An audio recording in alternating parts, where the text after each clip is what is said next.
So we've been talking about this war with Israel and Gaza multiple times. Obviously, it's one of the biggest stories, I would say, of the year and of 2023, at least towards the end of 2023.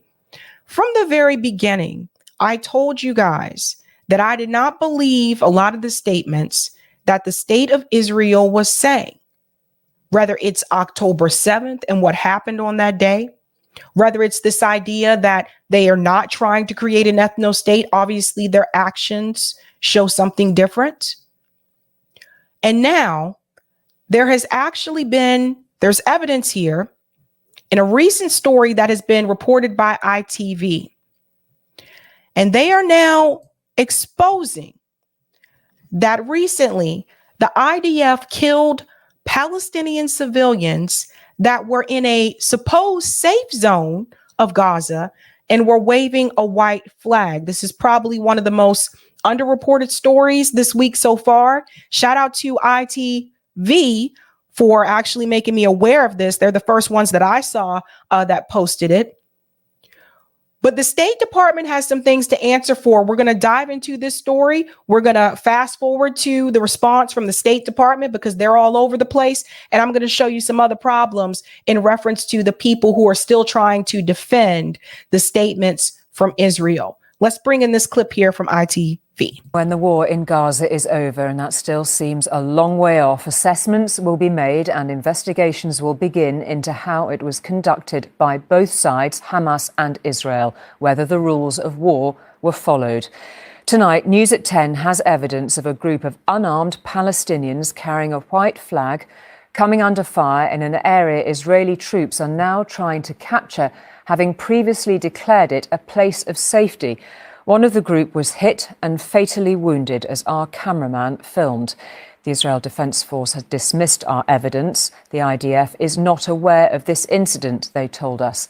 But our filming has, however, already raised questions about a possible war crime. What we are about to show is, by its very nature, distressing. We're going to pause there. I'm going to fast forward. I cannot obviously show some of this on here. It just is what it is. Actually, I can show this part. We'll show part of it. We'll start right here. Here we go. But some of it I can't show. Of the supposedly safe area called Al-Mawasi that the Israelis have been encouraging Gazan civilians to flee to. These makeshift homes have been vacated because the war is getting closer. The billowing smoke was evidence of the new Israeli offensive in Khan Yunis that has been forcing more families to evacuate and seek safety elsewhere. So this is a constant thing in reference to this war in Gaza. They have actually told Palestinian civilians, leave North Gaza, go to South Gaza. Then they were still bombing South Gaza. Then it's like, leave this area, go to this area. It's like they're constantly on the move because Israel is committing war crimes and they are not standing by what they said that they would do. There's safety in Gaza. Everywhere you are going, you will find the Israeli army. They are shoot us at home, any building, in the street, everywhere you are. They will give you a chance, sometimes just for 5 minutes, sometimes do not give you any chance to take your clothes, to take your children, to take your family, and to get out of the building. This is our life in Gaza. It's very difficult. These pictures were filmed by a cameraman working for ITV News in Gaza. As he moved forwards towards the combat zone, he noticed this group of men doing their utmost to appear non-threatening. We're going to pause it here and I'm going to fast forward through this part.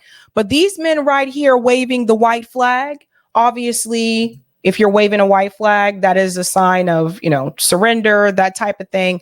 And again, this was supposed to be a safe zone for Palestinian civilians. So the IDF should not have been striking this area here in particular. Now I'm fast forwarding past the part where they actually struck them. and then we'll pick up here. So they did shoot them, even though they were waving the white flag. Okay, thanks, Eric. I'll show that part too. Because Eric said I can show the interview part. So I'll show that and then we'll come back. There we go. To proceed with care. They wanted to reach 2 other family members and get them out of harm's way.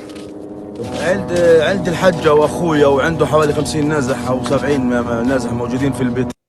He says, I have my mother and brother in there with around 50 or 70 displaced people in another house. اللي يخش علينا اليهود طلعونا وأخويا ما طلعوش. Okay. He said that they came to him. Let me move it back. The Israelis came to us and told us to evacuate, but they didn't let my brother out. So keep that in mind.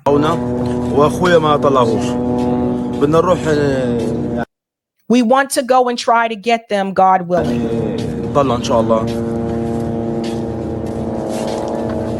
The interview complete, our cameraman walked away. Okay. The cameraman walked away, and let me just go forward here, because after the cameraman started to walk away, that's when they started to shoot at them. I can't show that part, but I can show this part here where they are. I'm just trying to get past that part because I don't want to show the. Okay, here you go. You can see here, this is where they are running away. This is after they have been shot. Stop. And the mourning starts. These tragic scenes have been repeated time and time again since this war began. At one point they tried CPR, but there was no bringing him back, his husband and father. Yet another innocent Palestinian civilian killed while posing no threat whatsoever. So this is another example. And see, these are the type of things that people like Ben Shapiro isn't going to talk about this. All the people, all the Zionists that are out there defending the state of Israel, because this is another example to show you that when Israel, like when Netanyahu says that they're doing everything they can to prevent civilian casualties, this story right here is a perfect example to show you that that is not the case. These are Palestinian civilians. This was a safe zone in Gaza, and they shot them anyway. That's not trying to avoid the civilians. This is a war crime. You cannot go to a safe area and kill the civilians there. Now, tomorrow, the ICJ is supposed to release their ruling in reference to South Africa charging Israel with genocide. So hopefully I'll be able to talk about that a little bit tomorrow night, but I am crossing my fingers that the court rules the right way. But I do want to prepare you for this. Even if the court does rule in the correct way, that does not mean that Netanyahu and his savagery and the IDF are going to stop attacking Palestinian civilians. Now, this is where the United States government is supposed to come in, because the U.S. government at this point should not be providing any arms to Israel. And I want to hear Anthony Blinken talk about this incident. I want to hear President Joe Biden talk about this incident. All the people who have been sitting up here defending the state of Israel. All the people who continue to still say they have the right to defend themselves. There was nothing here that they had to defend themselves from. It's a safe zone. They shouldn't have been there anyway. Let's continue a little bit more. John Irvine, News at 10, Tel Aviv. Well, the Israel Defense Forces assessment of our filming was that it had, they claimed, clearly been edited in the first instance. Of course, they have a duty to investigate the incident. John's been taking a look at it and seeking legal opinion on what it shows, John. Julie, more than 25,000 deaths have been reported in Gaza since the 7th of October. Mainly civilians, many women and many children. Israel's critics already say that amounts to a war crime. But now just one more killing, this time beneath the white flag, the international symbol of surrender. Is it enough to reach the same damning judgment? A civil rights lawyer who watched our video says it is compelling evidence. This group of 5 people are unarmed. They don't have any weapons of any kind. They're waving a white flag. They do not present a threat. So to shoot them without warning, just like that, it's an execution. Now, this is not the first time nor the first war in which the Israeli army has been accused of firing on innocents carrying a white flag. After an Israeli incursion into Gaza at the end of 2008, human rights groups documented 11 such deaths. A subsequent UN inquiry blamed both sides for human rights abuses. Then 2 months ago, 3 Israeli hostages, Alon Shamritz, Yatom Chaim and Samir Talaka, escaped their captors and approached Israeli troops waving a white cloth. And remember, the IDF killed all 3 of them. Those were Israeli hostages. So again, that was another example of the IDF ignoring the symbol of the white flag. Now, I've told you oftentimes before, they didn't really care about the hostages to begin with. It was never really about the hostages. If it was about the hostages, why did they kill 3 of them? If it was about the hostages, why didn't they call for, okay, we're going to do a permanent ceasefire so that the hostages can be released? Because it's not really about those hostages. They don't give a damn about those people. They're willing to sacrifice their own people in order to ethnically cleanse the land and get the Palestinians out of the area, period. They don't care. That's why the families of the hostage members have been showing a scene recently. We talked about this the other day. That's why they're so livid. Because they see Israel is not really trying to get these hostages. They don't care about these people. 3 were shot dead. After that, the Army's Chief of Staff made public a clear message to his troops. Think before pulling the trigger. ואם זה שני עזתים עם דגל לבן שיוצאים להיכנע, מה, אנחנו יורים בהם? Now, he's telling them that if 2 Gazans with a white flag come out to surrender, would we shoot at them? Absolutely not, he says. Now, Israel calls its army the most moral on earth, that it does all it can to protect civilians. But lawyers tell us that if that is sincere, it is their legal duty to now investigate.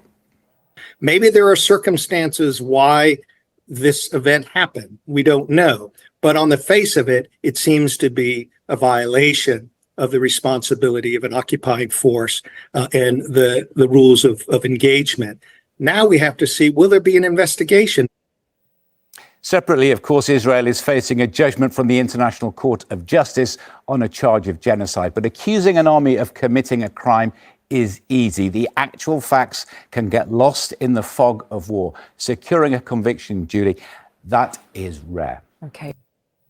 You heard that part. That's what I wanted you to hear. Securing the conviction is rare. If the ICJ does not rule against the state of Israel tomorrow, Israel is going to continue to do whatever they want to do because they know they will never be held accountable. And that will be dangerous, not just for Palestinians in Gaza, but for the entire Middle East. Violating international law is a danger to us all. Now go tell Ben Shapiro that. Now, there's more, because the State Department actually had to answer to this video that we just discussed about the Palestinians waving the white flag. Listen to what he says. No, go ahead in the back. Yeah. You may have had the chance to see some of the footage shot by our cameraman in the Gaza Strip, widely shared online, showing a group of men waving a white flag, representing no threat whatsoever, unarmed, and moving south to try and reach some relatives. The IDF opened fire, as you can see on that video, and killed one of them, Abu Salul. I wonder what your response to that is, and whether you think from watching that video, whether that potentially represents a war crime.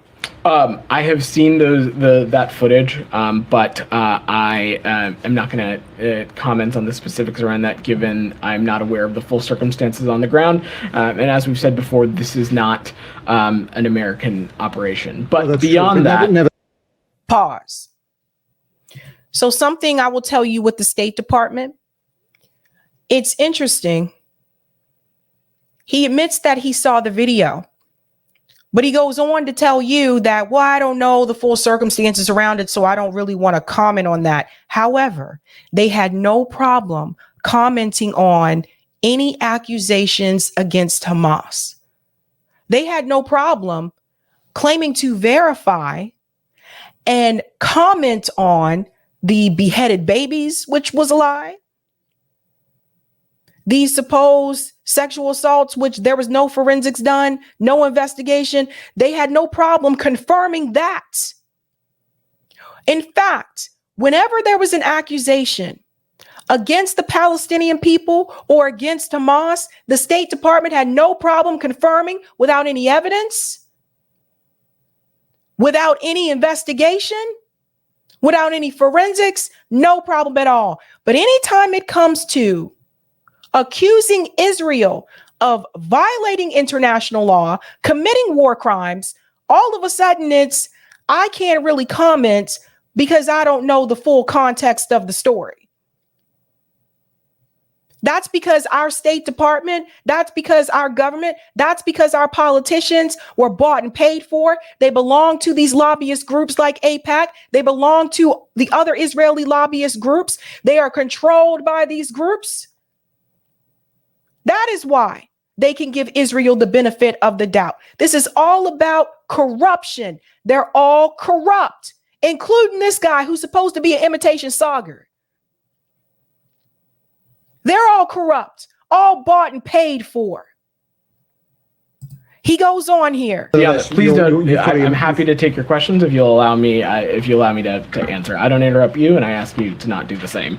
As a general matter, though, we have not parsed our words about the moral and strategic imperative that the government of Israel and the Israeli security forces have to take every effort possible to minimize civilian casualties and minimize impact on civilians. As it relates to the footage that your organization has shared, again, I'm just going to refrain from commenting on specific operations as we do not have full circumstances of what on the ground from here. This isn't an American operation. I'm not on the ground there to speak to the full parameters of the situation. You weren't on the ground there to speak to the full parameters of the situation of the lie of the beheaded baby story either. Yeah, yourself, the State Department, CNN, MSNBC, Fox News, all of them took that story and they ran with it without any evidence. Joe Biden stood there in front of the American people and said he saw pictures himself. That was a blatant lie. Now all of a sudden you need evidence. Now all of a sudden you need to be on the ground. The State Department, were you on the ground in Iraq? Were you on the ground in Afghanistan? But you had all these claims that were true, right? Are you on the ground in Yemen? Are you on the ground in Syria? But you can say that it is true and it's confirmed and you know it for fact. We have been played not just by the politicians, but also by the State Department, which is a mouthpiece for those politicians. They repeat the talking points from the State Department. I don't even know how old this guy is. He looks like he could still be in college. I don't even think he knows what he's talking about half the time. And the news commentators, the same thing. They repeat the talking points from the State Department. These people have not done any investigative journalism.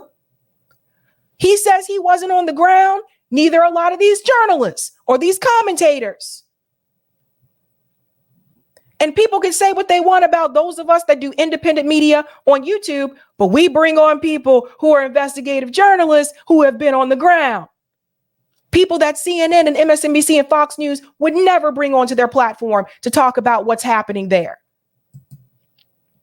But again, it's not any civilian death. Any civilian death is heartbreaking, and any civilian life lost is one too many. And we have made that clear with the Israelis, and will continue to do so. Beyond that comment about it being heartbreaking, which is a platitude we often hear, would you urge, given that you broadly support IDF operations in the Gaza Strip, would you support a Israeli investigation of what happened in that video? That is for given that they're waving a white flag and they represented no threat. That is for the IDF to undertake and determine based on the circumstances of that situation. What I will say is that we have been clear to our Israeli partners that they need to take every possible measure to avoid civilian harm during an operation and investigate credible allegations of law or of war violations when they arise. But that is for our Israeli partners in the IDF to speak to. He's struggling here. He's struggling to answer to this. He's just repeating what he just told you there. I mean, you don't have to be in that position to say what he just said. That's just something written down on a piece of paper for him. We've told them to try to prevent civilian harm. No one cares what you told them anymore. What you told them isn't working. If I tell you, don't eat the pizza, let's talk about pizza. We'll use a pizza analogy. If I'm your mom and I buy a large pepperoni pizza or cheese for those of you who don't get down with the pep, and I bring it home and I sit that large pizza on the table and I'm going out with my friends, we're having a girls' night, and I look at you and I say, I bought pizza home. Now, don't eat all the pizza. Only have one slice. If I put a large pizza in front of you, am I supposed to expect these kids to not eat more than one slice of pizza when I put the whole damn pizza in front of them? No. So if the U.S. government, you sit there and you tell Israel and you're saying to them, you need to do everything that you can to avoid civilian casualties, but at the same time, you are supplying them with weapons. You're in the back pocket of AIPAC, which should be a foreign agent, by the way, a registered foreign agent. You're giving the country $3.8 billion a year. You're defending them at every damn cost that you can. Every chance you can defend them, you do. You never hold them fucking accountable. Would you expect the state of Israel to actually say, okay, we'll listen to what you say and we'll do whatever we can to protect all these civilians? When you sit there and you deny that they're trying to ethnically cleanse the area, that they're committing genocide against the Palestinian people, and you just continue when they've shown you in every possible way that they want the people gone, and you sit up there and you never hold them accountable, what would you expect them to do? Let's go back to imitation Sagar. Just on this, Vedant, you said that we don't have the full facts or something like that in a minute. Like, did you actually reach out specifically to Israel about this footage and try to get whatever the facts that you guys are seeking? This footage just arrived earlier this morning, so I don't have any specifics of our diplomatic conversations around this to speak to. How about the footage that arose last week and the week before and the week before and the week before and the week before, where there have been,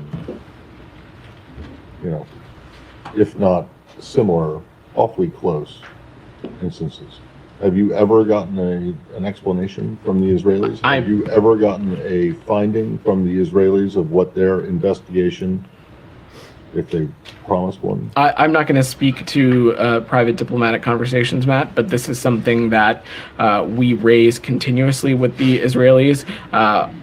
The secretary has done so, other officials in our government have done so, and will continue to do it. Okay, well, have you ever gotten an answer from the Israelis? I'm not gonna speak to the privacy of certain diplomatic conversations, Matt, but we have been clear that there is a moral and strategic imperative to take as many steps as possible to minimize civilian casualties.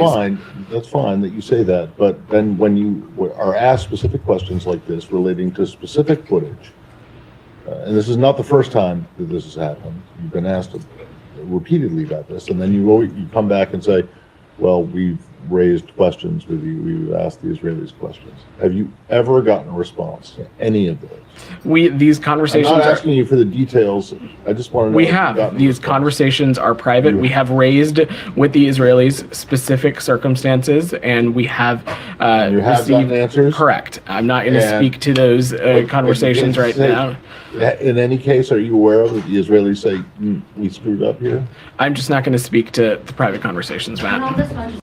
Yeah, anything that implicates Israel is all of a sudden a private conversation. Yeah. Since it sounds like you haven't had a chance to ask about this one, are you planning to ask about this particular instance or no? I'm just not going to speak to specific diplomatic conversations. What I will just reiterate, Humaira, is that we talk to our Israeli counterparts all the time, regularly, from various interlocutors across our government, and we'll continue to do so. And front and center, part of those engagements will continue to be the moral and strategic imperative that our Israeli partners have to minimize the impact on civilians. We talk to them all the time, but he doesn't seem to know what's going on. But he talks to them all the time, right? Now we're going to fast forward to this one, because the ICJ ruling is tomorrow. It says State Department, again, same dude, Imitation Sagar, struggles to answer whether the United States will adhere to the ICJ ruling tomorrow. Listen to this one. Okay, I'll come back to you. Ryan, you've hit your hand up. Go ahead. To the ICJ question, setting aside opining on how the preliminary verdict might come out, would the U.S. at least commit to not vetoing enforcement of whatever the court rules, one way or the other? I'm not going to commit to any action from up here. But to pick up on Matt's question from earlier, doesn't that undermine the U.S. insistence that other countries ought to follow these court rulings? What does it leave of the kind of rules-based order if countries can pick and choose decisions? That's certainly not what I was indicating. Again, I think we need to take a step back here because a decision has not come down, and no one here knows, unless you can tell the future, what exactly that will be. I'm not going to commit any U.S. government action from up here within the auspices of any body. What I can say is that we believe that the allegations that started this process, that Israel is committing genocide, we believe those to be unfounded. Simultaneously, let me call him out, okay? So how many times has he told you that he doesn't know, or he can't speak to a certain issue, right? So what they're basically asking him, depending on the ruling tomorrow from the ICJ, is the U.S. government, the State Department, going to adhere to the ruling from the ICJ? He goes on to basically tell you he doesn't know, he can't really speak to that. So he's telling you that our State Department isn't willing to follow international law? Am I the only one who realizes that? He's telling you that our State Department may or may not be willing to follow international law. That is a problem. That's a big problem. But he can go on and tell you that we think the findings of genocide are not true, right? Anything to defend the state of Israel. But Ryan's not done. Watch this. We'll continue to raise with our Israeli partners the moral and strategic imperative that they need to take additional steps to minimize deaths on civilians. But I'm not going to get into this process beyond that. Last one. At the same time, there were images this week of Israeli protesters blocking aid coming in to Gaza. To get that far into a military zone, there must be some kind of coordination with the military there. Did the U.S. raise with its Israeli partners this question of Israeli civilians protesting and blocking aid getting into Gaza? I'm not aware of the specifics of those imageries, but what I will just... Of course. You guys see the pattern? Since he's not aware, I have the video clip. I'm going to show it to you. Since he's not aware. I'm not aware. Once again, something that Israel is being accused of, he's not aware. I don't know about those images. Really? You don't know about that? It's trending all over social media. You're not aware of those images? It's funny because he thought he was done with Ryan, but nope. Say broadly, both as it relates to Rafah or Kerem Shalom, these are not crossings that the United States, they're not our crossings, but we continue to be in close coordination with the government of Israel, with the government of Egypt, and other interlocutors on the appropriate entry of humanitarian aid, as well as the safe departure of nationals who have a desire to leave Gaza. I've no doubt that had anything sort of propped up that made that delivery more laborious or more time intensive, that we are having those conversations directly, but I just don't have the specifics around that specific situation. Doesn't have the specifics around that situation, huh? Of course not. Not when it comes to Israel, but you got specifics to say to people that you don't think that they're committing a genocide. And speaking of genocide, we have a clip here from the Burlington City Council. And I'm gonna tell you, these people have been given talking points. Watch this young woman here. Watch her slip up. This I'm going to tell you, they've been told what to say. Listen to this.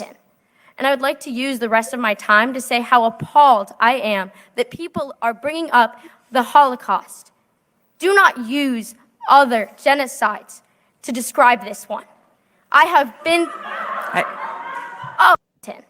And I would like to use the rest of my time to say how appalled I am that people are bringing up the Holocaust. Do not use other genocides to describe this one. I have been... You see, this is how you know when people have been given a script, because that was a Freudian slip that came from that young woman, but that's probably really what she believes. You see, deep down inside, she probably really does believe that what is happening in Gaza is a genocide. So there's the Freudian slip. It comes out. She wasn't supposed to say that part. Somebody gave her talking points. It's all over the place, and it's an absolute disaster. Now, to the point that Ryan was getting to about them blocking the aid. Remember, the genocide is not just about the physical war, the bombs. It's also about starvation. So this is the clip I told you. It's all over social media. Hundreds of Israeli protesters gathered at the Kerem Shalom crossing on Wednesday to block and protest against aid trucks that are set to deliver humanitarian aid to Palestinians in Gaza. So since Imitation Sagar doesn't remember, he can't speak to it, here's the clip for yourself.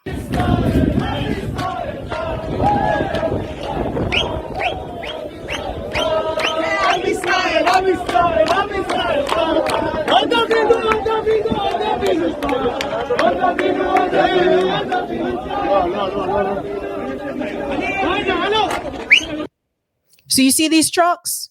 These trucks are all full of aid. That's food, supplies that the Palestinian people need. And they've blocked these trucks from getting into the people.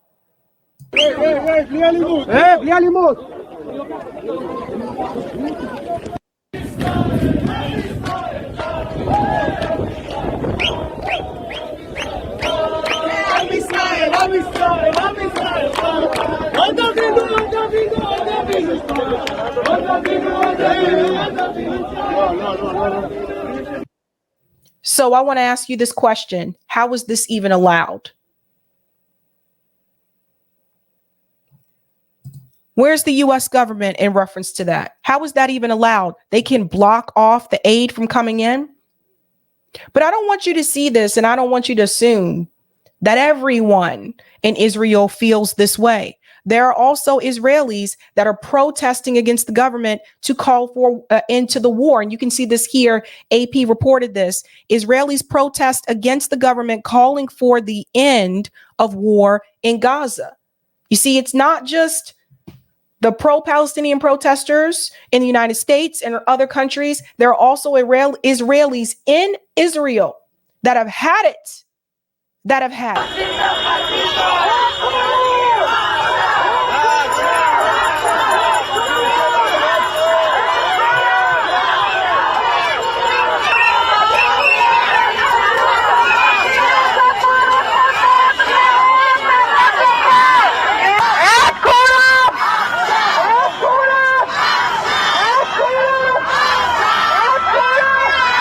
because we have almost 4 months of fighting or killing a lot of people. We've killed over 25,000 people, and we understand that only 20 to 30% of them are so-called the Hamas. So it's ridiculous. It doesn't bring back the hostages. It doesn't serve us anything. It only harms the Israeli society. It harms the Palestinians.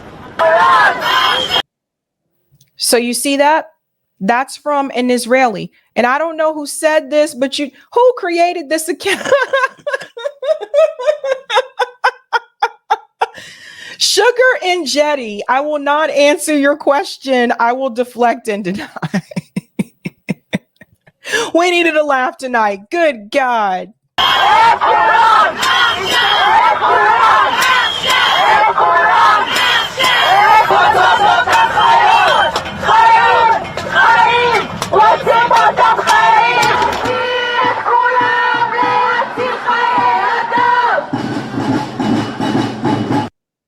And you can see here, it says the health ministry in Gaza says more than 25,000 Palestinians have been killed and over 63,000 wounded since the start of the war. So we also have to remember there are also Palestinian civilians that are wounded that can't get the treatment that they need because Israel has destroyed the hospitals.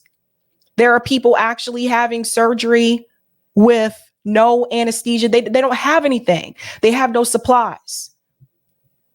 So there's also the wounded. I sincerely hope that the ICJ tomorrow makes the correct ruling. And if it does, and our government does not adhere to it, we got to get right back out in the streets.